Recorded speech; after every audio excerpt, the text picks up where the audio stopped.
This is World Class BeerCast. We're in Denver, Colorado for the 2010 Great American Beer Festival. But the Great American Beer Festival isn't just about one event. There's celebrations all over town this weekend. They're all about one thing: drinking great American craft beer. Wine Coop Brewing Company is a Denver landmark. During the GABF, the line starts early for this popular event. It's the Denver Rare Beer Tasting. You know, I've been in the craft beer business since 1981, and no one's ever actually tried to do the rare beer, so I jumped all over it.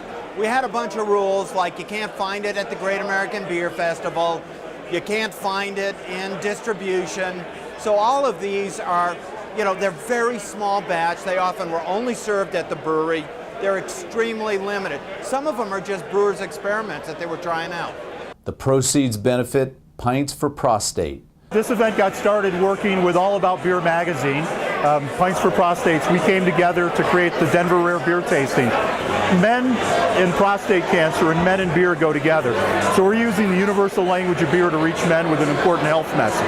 At the Falling Rock, brewers vie for the title of who has the hoppiest brew in the Alpha King Challenge. But there are a number of events during the GABF at the Falling Rock. It's an opportunity to try a beer you might not get at home. Everything is brought into one state.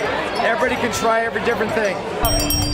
A short ride up the street to the Blake Street Tavern. It's the Flying Dog Brat and Gonzo Party. I came all the way here from Oklahoma for this beer. It's a chance to check out Flying Dog's newest beers, have a brat, and get craft beer lovers together. It's totally delicious. It tastes good, and it's just an experience that you want to live every day.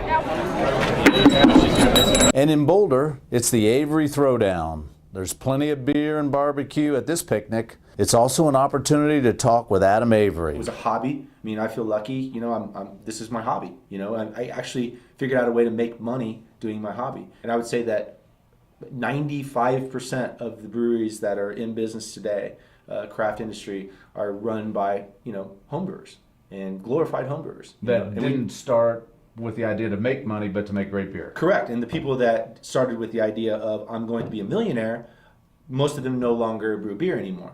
That's the cool thing about, you know, the craft industry, is that there's a bunch of bulldogs who decided that we're going to make beer that we want to drink, and we're going to educate the consumer to understand the nuances of what beer should be, because beer up to that point, up to 20, 30 years ago, had been basically the same beer. I think that there could be 3 times the amount easily of breweries, because I believe that every town, even if it's a town of 1,000 people, should have their own brew pub. You know, and I think that brew pubs are like, you know, that's gonna be the driving force, I think, of new breweries, and it's also gonna help all of us who aren't brew pubs. We're, you know, we package, you know, beer, but like that's gonna be an introduction to a lot of people, you know, as far as like this is the craft, you know, this is craft beer, and then they can go to the liquor store and buy something. So I think there's totally room for, you know, more players. It's crazy because 1996 I started making an IPA, our IPA, and so people would send that beer back at a bar. I would have to go pick up kegs of beer because it was too bitter, it was too much, you know, in 1996. And now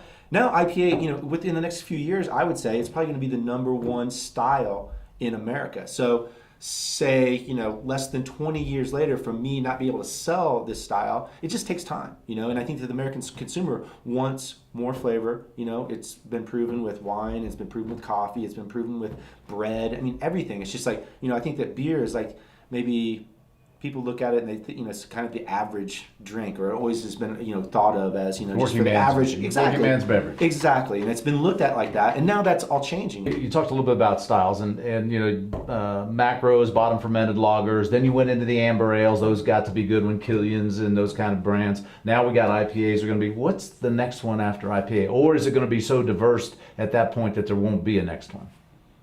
That's a great question. I don't think I can see out that far. I think that hops really define beer, and so it makes sense that an IPA, you know, would be the style. Because see, I would disagree with that. I think malts define. I'm more malt than I am hops. Right. But I think that's a good point about beer. Hops can define beer, malt can define beer, yeast can define beer. Is that not right?